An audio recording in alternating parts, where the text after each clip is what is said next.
Allu Arjun arrest పైన మన సాక్షిలో ఈశ్వరు ఒక డిబేట్ పెట్టేసి అల్లు అర్జున్ని కావాలని టార్గెట్ చేశారు, అల్లు అర్జున్ని కావాలని అరెస్ట్ చేశారు, వీళ్ళు పెద్ద నీతులు మాట్లాడుతున్నారని చెప్పేసి మాట్లాడటంతో అవతల వైపు ఉన్నటువంటి టీపీసీసీ అద్దంకి దయాకర్ ఒక్క దెబ్బ విశ్వరూపం చూపించాడు. మన గుడ్డోడికి కింద పైన స్టూడియోలోని పోసేసుకొని ఇంకొకసారి దయచేసి ఎవరిని పిలవద్దు స్టూడియోకి, మనకు భజనగాళ్ళు ఉంటారు, ఆ భజనగాళ్ళని మాత్రమే పిలిచి ప్రెస్ మీట్లు పెట్టుకుందాం అని చెప్పేసి మాట్లాడాడు. ఎందుకంటే సాక్షిలో అంతా కూడా స్క్రిప్టెడ్ వర్క్. ఏదైనా ఒక న్యూస్ని బయటికి పంపించాలంటే వాళ్ళకి ఎవరైనా దగ్గరగా ఉన్న వాళ్ళు కొంతమందిని తీసుకొచ్చి వాళ్ళకి కింద పదవులు కూడా వీళ్ళే క్యాప్షన్ పెట్టేసి దాని మీద మాట్లాడుతూ ఫైనల్ అవుట్పుట్ ఏం చేస్తారంటే ఓకే జగన్మోహన్ రెడ్డికి అండ్ కేసీఆర్కి అనుకూలంగా ఉన్నటువంటి అవుట్పుట్ని వీడియోని బయటకు వదులుతారు.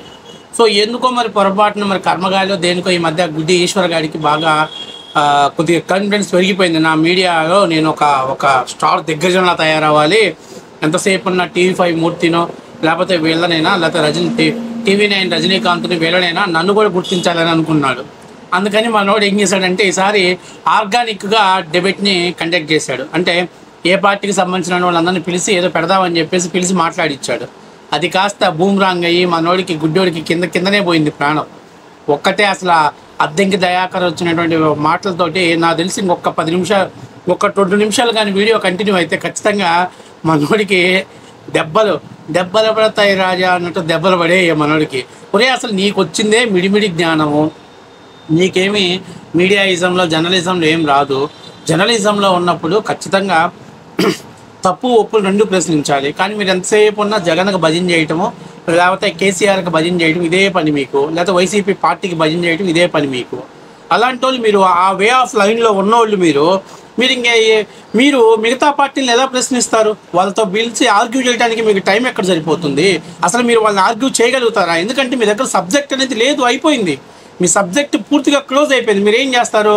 ఎంతసేపు ఉన్నా చంద్రబాబు నాయుడు గారు ఇలా చేశారు, రేవంత్ రెడ్డి అలా చేశాడు, ఇదే మాట. కానీ దానివల్ల ప్రజలు ఏమైనా ఇబ్బంది పడుతున్నారా? ప్రజలకు ఏమైనా మైనస్లు ఉన్నాయా? గత ప్రభుత్వాలు ఏం చేశాయి? గత ప్రభుత్వాలు కూడా ప్రజలు ఏమైనా లబ్ధి పొందారా? ఇవి చెప్పాలంటే గత ప్రభుత్వాలు సక్రమంగా చేయలేదు కదా.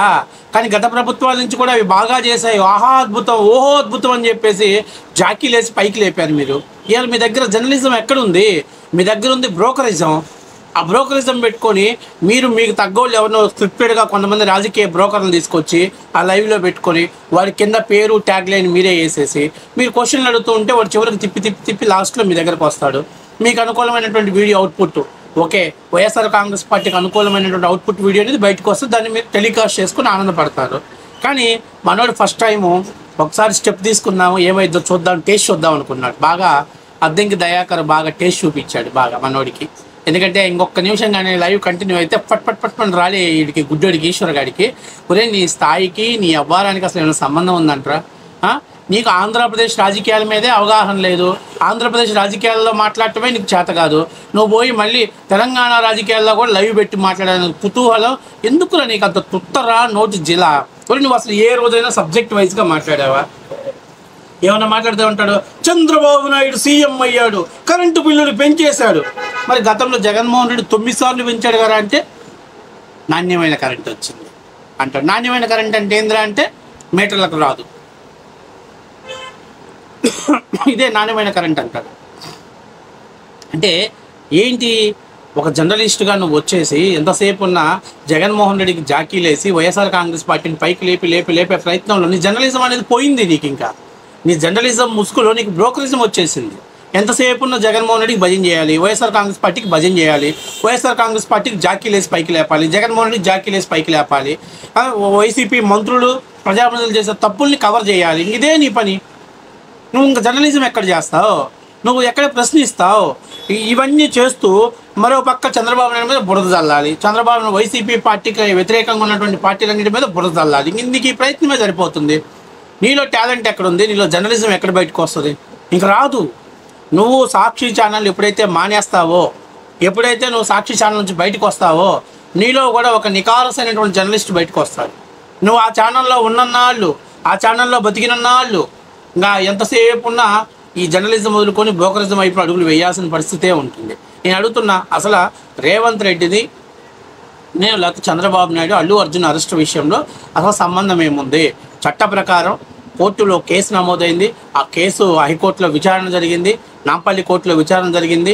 తర్వాత తనకి 10 రోజులు కస్టడీ ఇవ్వాలన్నారు. తర్వాత మళ్ళీ మాట్లాడుకొని ఎట్లాగలా ఒక సినిమా హీరో కాబట్టి సరే తప్పో ఒప్పో జరిగిపోయిన దాన్ని ఒక సెటిల్మెంట్ చేసుకొని బయటకు వచ్చేసాడు.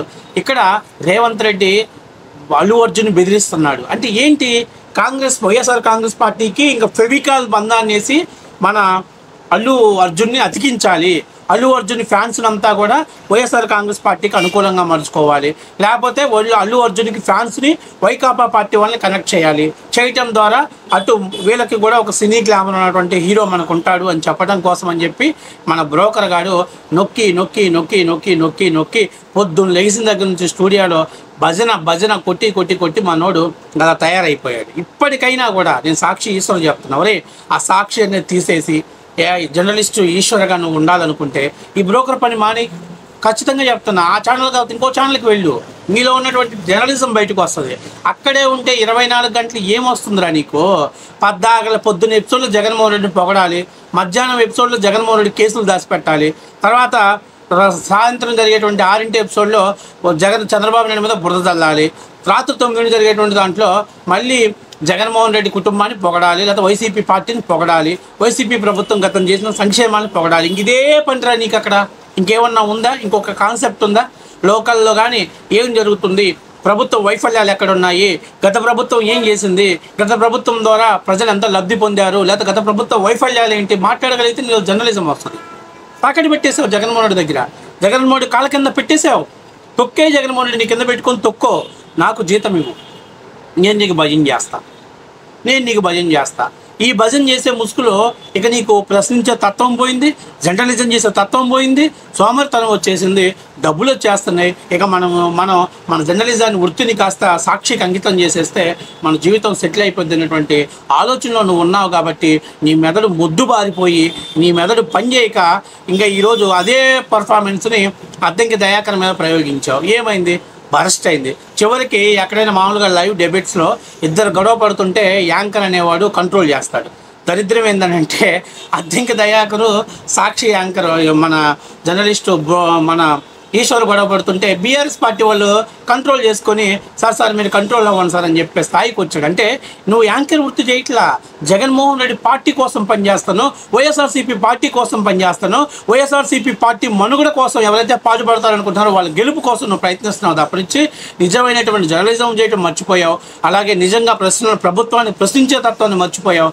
కేవలం వైసీపీ కూటమి ప్రభుత్వాన్ని టార్గెట్ చేస్తే దాని ద్వారా వైసీపీకి ఎంతవరకు ప్లస్ అవుతుంది, ఇదే పాలిటిక్స్లో ఉన్నావు. అప్పటి అరే నిజంగా ప్రజల సమస్యల మీద ప్రశ్నిద్దాం, ఎక్కడ నిజంగా కూటమి ఇక్కడ వైఫల్యం ఎంత దాని మీద మనం ప్రశ్నిస్తే ఖచ్చితంగా 1-2 సార్లు ప్రశ్నిస్తే ఖచ్చితంగా నువ్వు హీరో అవుతావు. కానీ ప్రతి దాంట్లో తప్పు జరుగుతుందేమో, జరగని దాంట్లో కూడా జరిగిందేమో అనేటువంటి ఆలోచన నువ్వు ప్రశ్నిస్తే జీరో అవుతావు. అది గుర్తుపెట్టుకో. ఇప్పటికైనా నీ జర్నలిజాన్ని దయచేసి ఆ సాక్షి ఛానల్కి అంకితం చేయకుండా బయటకు వచ్చేరా ఈశ్వర్, బాగుపడతావురా ఈశ్వర్. నీలో మంచి జర్నలిజం ఉన్నది. ప్రస్తుతానికి నువ్వు అక్కడ కమీడియన్గా కనపడుతున్నావు ఆ ఛానల్లో. నువ్వు న్యూస్ చదివేటప్పుడే కమీడియన్ అయిపోయావు, నువ్వు న్యూస్ ఎడ్డింగ్ చదివేటప్పుడే కమీడియన్లా తయారయ్యావు. అసలు ఒక్క న్యూస్ అన్న పర్ఫెక్ట్గా వస్తుందా? నువ్వు ఆలోచించుకో. ఇప్పుడు ఒక న్యూస్ చదువుతున్నాం, ఈటీవీలో చూడు, లేకపోతే TV9లో చూడు, ఈ మధ్య భ్రష్టు పట్టింది కానీ TV9, TV5లో చూడు, ABNలో చూడు, న్యూస్ ఎంత పర్ఫెక్ట్గా ఎంత క్లారిటీగా వస్తుందో. నువ్వేంట్రా నాయన, కనీసం హెడ్లైన్స్ లేవు, ఏం లేవు. మొదలుపెట్టిన కానించి జగన్మోహన్ రెడ్డి ముఖం కానించి ఇంకా కిందకి పోతా చివరికి లాస్ట్కి జగన్మోహన్ రెడ్డి మొగ్గ దాకా పోయి నువ్వు న్యూస్ చదువుతున్నావు. తప్పనిచ్చి అరే ఒక న్యూస్ చదువుదాం, ఒక న్యూస్ని టెలికాస్ట్ చేద్దాం, ఎంతవరకు బెనిఫిట్స్ ఉంటాయి, ప్రజలు ఎంతవరకు మనం చెప్పేటువంటి వార్తలు విశ్వసిస్తారు, ఏదైనా ప్రభుత్వం తరపున వాళ్ళు ఏదైనా ఒక కౌంటర్ వేస్తే దాన్ని నేను ఎలా ట్యాకిల్ చేయాలి అనేటువంటి ఆలోచన నీలో లేదు. బ్రాడ్గా చంద్రబాబు నాయుడు వస్తే రాష్ట్రంలో మంచి జరగదు, జగన్మోహన్ రెడ్డి వస్తేనే రాష్ట్రంలో మంచి జరిగిద్ది, ఇదే చెప్పే ప్రయత్నం చేస్తున్నావు. దీనికోసమే నువ్వు పనిచేస్తున్నావు. తప్పనిచ్చి నీ జర్నలిజం తోటి, నీ మేధాశక్తితో కూటమి ప్రభుత్వం ఇక్కడ వైఫల్యం చెందిందని చెప్పలేని దౌర్భాగ్య పరిస్థితిలో నువ్వు ఉన్నావు.